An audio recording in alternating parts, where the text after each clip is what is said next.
Hi doulas, nice to see you. Sorry it's taken me a little bit of time to post this week's video. I have a crazy cool initiative that I'm starting that has kept me super busy. So I'm about to launch something called the Modern Day Village, where we actually follow one family for the last 6 months of their pregnancy in the first trimester of being new parents. And what I want to show is that concept of that village of support that we all talk about. You know, we all say that old cliche term, it takes a village to raise a child. It's like, it's become so cliche, like what the hell does that even mean, right? And so I wanted to show that. I wanted to follow a family all throughout their pregnancy and that first trimester of parenthood, to show what the village looks like. And the village comes in some free support, some paid support, some family and friends, like really all encompassing. And of course it's going to look different for all different people, but I wanted to show all of the options of what that looks like. So please subscribe. I'm posting my first video on that new channel. It's called the Modern Day Village. And so follow along. I'll put the link in the description of today's video here. But what I want to talk about today is how to work as a doula and different options for working as a doula. So the way that I see it, there are 3 or 4 different ways that you can work as a doula, and now these are going to vary depending on your particular community. In my community, here's what we see. Number 1 is we see doulas working in private practice, right? So that's probably the most common thing. That's where, as a doula, you go and do a training, and then you market yourself as your own independent business. You know, your Stephanie's Doula Services, or whatever company name you come up with, and you are you're finding your own clients, you're supporting your own clients, maybe with or without a partner or backup. Well, backup, you have to have a backup. But I mean, maybe with a partner, maybe with a couple of other people who work alongside you, but the business tends to be yours, and basically you run as a private practice. So, benefits of running a private practice: you get to make all the decisions. You get to decide how you want to do it, when you want to do it, how you want to work, when you want to work, where you want to work. The downsides is you get to do everything. You get to do the marketing, the business registration, operations, human resource, financial stuff. You know, I remember when I went from working in the corporate world to creating my own doula practice. And I remember sort of being like, hey, HR? Oh, wait, HR is me. Hey, operations? We have a problem. Oh, wait, I'm operations too. And I'm marketing, and I'm bookkeeping, and I'm accounting, and I'm everything. And so that's the challenge of owning your own private practice, is it can be overwhelming, it can be lonely. And if you don't have all of the skills already in place, then you have to do a lot of learning. So it can sometimes be a slow ramp to get yourself to that place of running your own successful independent business practice, right? Doula practice. So the second option, and something that is becoming more and more available, is being part of an agency, a doula agency. Now I'm going to tell you something. When I started my agency, it's over a decade ago now, when I first started working in that kind of a model, I was the only agency that I knew of. I didn't even know it was a thing. I actually just thought I should help other people to run their doula practice. It didn't occur to me that it was going to become such a huge thing. And you know what? I'm really glad that it did, because I think there are so many people out there that are wonderful, wonderful doulas, but they don't have the know-how or the interest in running all of the business stuff to allow them to work as a doula.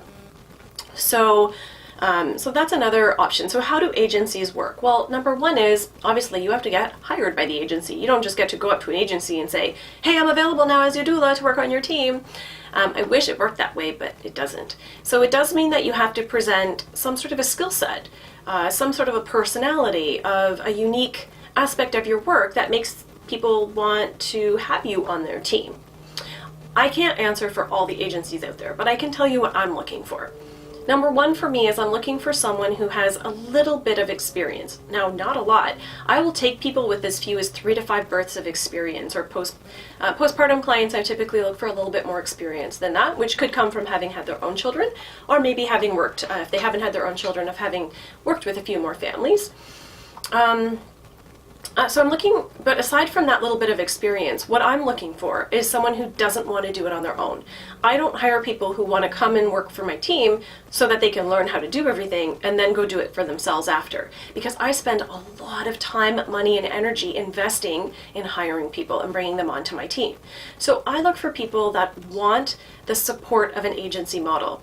If people don't see the value in giving up, it's not really giving up, but in sharing sort of that split and that percentage of that income that clients pay, if they don't see the value in that for everything that I bring to the table, then that person's not a good fit for my team. And there are many times I've really, really wanted someone to join my team that I could tell didn't see the value of what I provide, and I didn't bring them on. So, if you think that you're a good candidate for an agency, get a little bit of experience and then really let your super awesomeness shine through to show them why they would want you on their team. Couple of other tidbits on that. I would say one of the big things for me that's important when bringing someone onto my team is really communication and a non-judgmental attitude. So I think those are the kinds of things that are some of the toughest aspects of our work. I am looking for someone, number one, who is super committed to their task and to their job, because my brand stands for something, and I've worked really, really hard for my business's reputation. And so if ever a doula isn't able to fulfill what they've been hired for, often what happens is I'm the one who takes over. Now, if I've got 20, 30, 40 doulas working under me, you can imagine I can't just be dropping everything that I do all the time to take over when someone can't fulfill their obligations. So one of the number one things I'm looking for is dedication and commitment and reliability. Number two, the other thing is that non-judgmental care. So being able to accept families where they're at, for who they're at. And I don't think there's anything wrong with having a really specific target market or demographic of people you want to work with. But what I'd be looking for as an agency owner is someone who has a very, very broad ability to work with a lot of different people. Because obviously that makes more sense from my ability to help them meet their career objectives and their financial goals, but also, to have a team member that's really available for a lot of different people. What else am I looking for when I look to hire people? I think those are the main things. So now, how does commission split work? Well, again, I can only speak to my agency. I don't know about everyone's agency and how they work.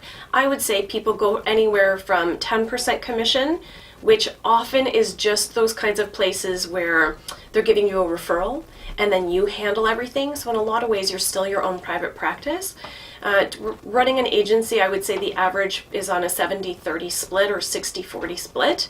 Of course, the majority of that going to the doula who's doing the work, and the rest of it going to cover all of the expenses for marketing, running the business, processing payments. So I can tell you that in our agency, the doula really doesn't have to do anything relating to payments, marketing, all of that. Of course, they have to do consultations. So from that aspect of sales or marketing, yes, because the person is choosing you.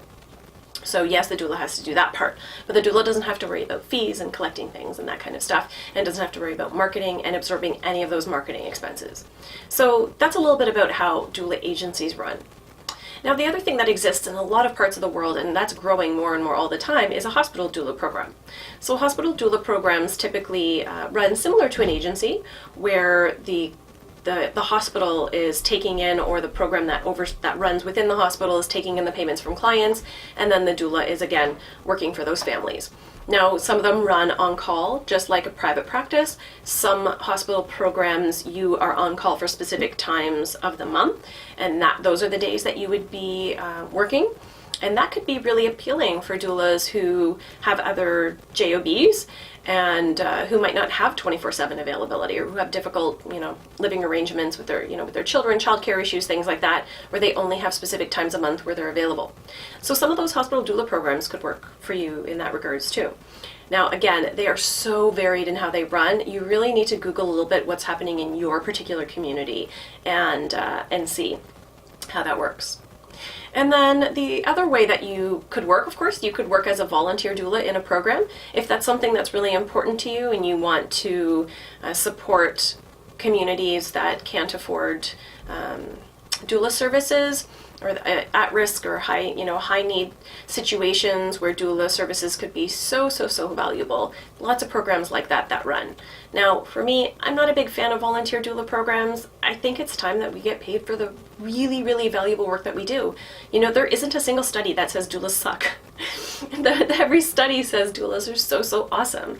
And so my question is, if we're so awesome, why aren't we getting paid for the work that we do? So what I'd like to see is a lot more doulas spend time on grant applications than just offering themselves up for free. But I'm not telling you not to. I'm just kind of giving you a little bit of food for thought. But if that's something that's really important to you and you don't need to make money off of this work that you do, and you still feel valued even if there is no sort of exchange of money energy, if you will, then that's definitely an option too. And I think that covers about the basics. I mean, you could absolutely work for someone specifically. So I've heard the odd time about a doula working like for a doctor's practice and doing work like that, but I don't actually know anyone who's doing that. So I don't think that's a very common thing, but I have heard about it from time to time. And I do work with doulas all over the world, so I do have a fairly, broad base of what I've heard about, though I'm sure there's lots of things out there that I don't know about. So that'll give you a little primer on the different ways of operating, and I hope that's helpful. I'd love to hear your own thoughts and what's working for you, and if maybe there's something in the middle, something in between all of those options that might even work better for you. Wishing you luck with your doula practice. Talk to you all soon. Bye.